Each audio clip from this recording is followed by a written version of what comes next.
Wir sind jetzt bei Blizzard zu Gast und können hier die Experten zu WoW ausquetschen und vor allen Dingen eine Menge Fragen stellen zu dem, was demnächst kommt, zum Beispiel zu dem nächsten Patch, der bereits auf den Testservern ist. So, 5.4 has been on the test realms for quite some time now, and we've seen a lot of content. There's the Timeless Isle, Orgrimmar Raid, Proving Grounds.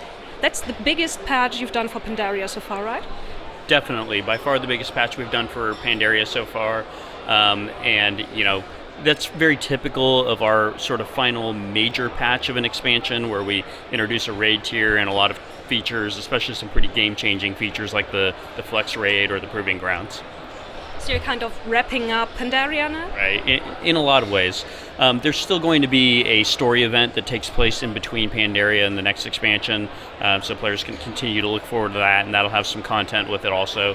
But this is kind of the last major raid event that happens for the expansion. Something that our readers are very interested in, but which didn't show on the test round so much, is the soft server merges in the connected realms. Right. And we're interested in how that's going to work and how you came to have that idea. Right. Well, the way we came to have that idea is that certainly for a while now there have been realms that have had populations that were low enough to the point where it's very difficult to find enough people to do raids with people from your realm. Can also be difficult to have a vibrant economy on the auction house. So that was something that we really wanted to fix. Traditionally, the way a lot of other games have fixed that is by doing these permanent realm merges. But we always felt like there was a very bad user experience that went along with that, because if you were logging into the game one day and your realm had been merged with some other realm, suddenly your realm wasn't there anymore to log in. It's possible that you would log in your character and get your name forced to be changed, and that's a terrible experience. You've played this character for maybe 9 years or something like that, and all of a sudden you have to change your character's name because of some other player. Or your guild name ends up having to change, things like that. So we wanted to make sure that we could, improve the number of players that you had to play with, but at the same time not cause those problems. And how's that going to work, not causing these problems? The people are going to be marked from different servers, but like when I try to whisper to someone, how do I make sure that I get the right player? Well, essentially we have fail-safes in place for that, where we try to always look for players that are, like, say, on your friends list or that are in your guild, and we'll always promote those to be the first ones that we'll try to go to. And then if both of those fail and it ends up being someone that would have multiple names, then you would actually have to, confirm that it's that exact player from that specific server that you want to chat with, or send an email to, or anything like that. And that's going to work with all the interaction. Correct. Yep. Right. So we feel like it'll be a fairly rare case where you're trying to whisper somebody that is not a friend, not your guild, not from your realm, and then also has a name conflict with somebody else who is also not on your realm, not your friend, not your guild. That's where you'll actually have to say, I want to send this whisper to the one from this realm. Okay. Some questions about the endgame content, because you've been fiddling around a bit with the daily quests in Pandaria. They've changed the way you're working them. Is that kind of experimenting to find a new way of endgame? Definitely. I mean, there are a lot of things that we're trying out with the Timeless Isle, so that players have a more free-form, open-ended world gameplay experience that still has lightly directed goals, but they are directed in such a way where a player can go about accomplishing them in a lot of different ways. We want to make sure that on a week-to-week basis, the content doesn't end up feeling repetitive. So in the future, the endgame content is going to look a lot like the Timeless Isle? Yeah, I think if this works well, then it will. But time will tell. And then also I can imagine that there will be some subtle variations. I'm sure we'll learn things from the Timeless Isle that we'll end up doing more with in the future. Okay. And a lot of people already think that's great, having all the stuff to choose from, but some people are missing the storylines, the progressing storylines from 5.2. Are there going to be more of those? I think that's something that we really feel like was successful in patch 5.1 as well. We did a series of daily quests, but then intermixed it with a very specific storyline quest. And so I think there's no reason that stuff like that would go away. It's just a matter of having the content that fits. So the Timeless Isle is much more about of an exploration kind of a sense of discovery. No one's been there for so long and you've just shown up, so there's lots of things to find, rather than have more of a specific storyline that we're trying to tell. But I think we feel like the chances that we have had to do that, like 5.1, have worked out really well, so we'd like to do more of that in the future. Okay, so mix it up a bit with both exploration and the storylines. Right. Okay. The Proving Grounds are also a very interesting new idea. And how did you get this idea? What was your aim? What did you want to give the players? Mostly this was a feature that we wanted to have when we first launched Mists of Pandaria, because there's a meaningfully sized segment of the player base that plays the game almost as if it's a solo player game, right? And a lot of times they get to max level and they're very timid about taking on the group content. They're very worried that, well, they may have played a warrior up to, max level by questing, but they might be worried that if they join the dungeon finder, that they'll get put in a position where they have to tank for this group, and they don't really know how to do that, and they don't want to get yelled at by other players and feel like they're causing problems for the group. So really, the main intent is to give that kind of player a chance to explore, and get used to how that kind of group gameplay dynamic works, so that by the time they actually go to do the group gameplay, it feels like they already know how to do it. In addition, there are other benefits in that, maybe you're an expert tank, but you've never been a healer before. And so let's say you're a paladin that has played a tank for years and years, but it's a completely different gameplay experience to heal. And sometimes even a player like that can feel a little bit nervous about changing specs and going into a dungeon. It's like they might be decked out in all this incredible raid gear, but then they step into a dungeon and start healing and feel like they're terrible, and people are going to be like, well, how do you have all this great gear but you're a terrible player, or whatever, right? So it gives them an opportunity to try out some of these other roles without, before having that pressure of the multiplayer environment.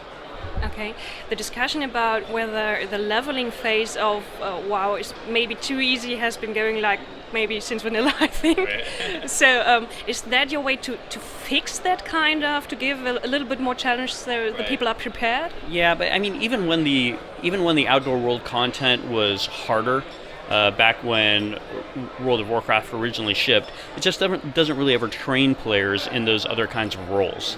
Unless, in some cases, if you're playing with a friend and you're always healing your friend, you got a little bit of training doing that. But, generally speaking, even since the beginning, we haven't really done a good job of making that transition smooth. It's usually been a very rude kind of transition. And now you're smoothing it out, so yeah, okay. Yeah. About the raiding, you have introduced with 5.4 flexible raiding. Is that going to be the future of raiding? Are we going to not have the 10, 24 static numbers? Right. Corey? No, I think it's actually, we really feel like it's an addition to what we already have by the fact that it has its own lockout, it has its own level of loot right in between LFR and normal mode. I think what you'll see is, for people that don't necessarily like the environment of LFR, this gives them another option without having to go all the way to normal and being stuck, like you said, at specifically 10 or 25 players. Since it tunes the raid individually based on each individual player, you could come in there with 14 people and have something that feels challenging for that amount of players, or you could have, say, 22. So it really opens up that opportunity, so it's not like, someone didn't show up for the raid tonight, now we can't raid at all. Instead, I think it really just adds more options. There's going to be some people that will probably still want to do LFR, maybe to fill out certain pieces, but I think that won't last very long. Pretty quickly, they'll probably transition to just being able to do flex.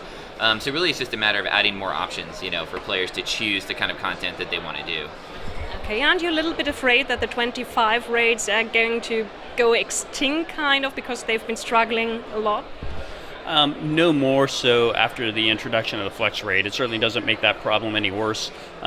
There's no doubt that it takes a lot more effort to organize a 25-person raid, and that's why we introduced the kind of Thunderforged or the Warforged item concept, where the 25-person raids have a much better chance to drop higher item level loot. We feel like we've struck a pretty good balance there to where that feels rewarding, but you don't feel like you're being cheated out of good loot as a 10-player raider. Okay. There's a lot of buzz about the Ingame-Store. Could you explain to me what it actually means for European players? Yeah, for sure. Well, initially it means nothing, but eventually we do want to make sure that we transition a lot of the things that you can buy on our store on the website into the game. We feel like it's very inconvenient right now if you want to go and buy a mount from our pet store or whatever to actually do that. You have to leave the game, go to the website, buy the item, enter in what realm you want to send it to, all that kind of stuff. Do that transaction, come back into the game, and then reclaim claim your item, that sort of thing. I feel like that's just a much cleaner user experience to be able to do that from directly within the game. So our initial priority will be to take all those things that we already have on our website and put them in the game. Okay, but still a lot of players are still complaining about that there's no other way to get these special mounts and pets that there are in your game. Because a lot of games have introduced, like you get special bonus points for every month that you have a subscription. Right. Any plans? We don't have any plans to do that right now. We definitely want to make sure that anything that is on the store feels very optional.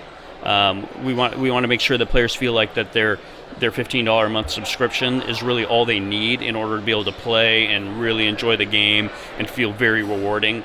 That's very important to us. Being able to buy some extra mounts or whatever is just supposed to be for fun if you happen to be into that, but not really supposed to be the kind of thing that everybody has to have.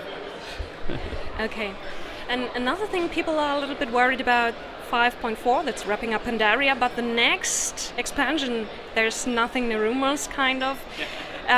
But you said there's going to be something between 5.4 and the next expansion. Any hints? Can you give me something? Well, the only... Yeah, I mean, essentially, I think people can look to the past of what we've done historically. We've generally had a final kind of big raid tier content patch, and then we generally have one more patch that helps bridge the current game into the next expansion. I think that's similar to what they can expect here. Without us telling you what the next expansion will be, I think they can expect a patch that will help carry the story and the transition into that in a smooth way. And I think a lot of people would love another event or something for introducing the next content. Yeah, I'm sure they will. Okay.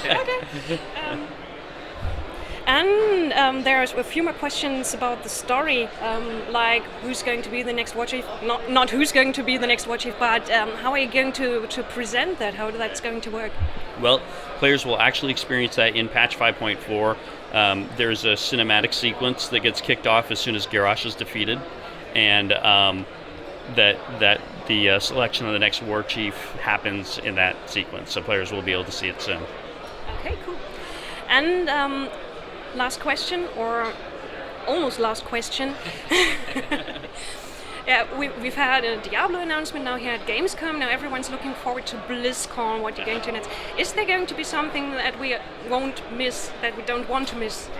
Right. There will definitely be something that you don't want to miss, so you should be at BlizzCon. Okay, and if you compare Pandaria to Cataclysm, it's obvious that Pandaria has a lot more story going on, a lot more changes in how the factions are working together or against each other. Are we going to see more story in the ongoing world? Yeah, I mean, I think that's one of the things that's been the most endearing for the players through Pandaria is that we've really been able to craft a story that's pulled them in to the world. Because, no one really knew what Pandarans were, that Pandaria was a completely new place that we basically had to craft. But I think pulling the Alliance and the Horde so strongly into the world of Pandaria and creating that story has been something that's kept the players so interested. So I think that's something we definitely want to continue to see as we move forward, is that we make sure that the Alliance and the Horde both play really strong parts in the story, because that's really what the players associate with, right? Like, they have their class and their individual, what they're playing, but they're part of a faction. They're either Alliance or Horde. So I think it's really important that we keep carrying that forward.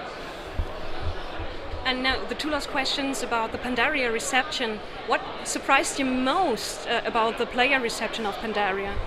I think it's been very interesting in that I think the introduction of the Pandaren was more controversial than what we would have expected. If there were one thing about Mists of Pandaria that ultimately wish had been better, it would be just the thematic resonance with the players. It ended up being more controversial than we expected, but at the same time, the players that actually played through the expansion, I think a lot of them have given us feedback that it's their favorite expansion so far. I really feel like the expansion has a soul. So very proud of what the team accomplished with the expansion. I feel like it, for anybody that played through it, it's been a very, very good experience. Is there something in the expansion that you're very proud of, but that has been kind of overlooked, something small? I don't know. I mean, everything's been explored very deeply, even from the farm to, the pet battles and all that kind of stuff. I think, obviously, in interviews like this, we talk about pet battles less, but that was probably one of the most pleasant surprises of the expansion. It's super fun. We always get people that are very skeptical about, what are they doing, and they end up playing it, and they end up going, oh man, this is actually really fun. so that was a nice surprise.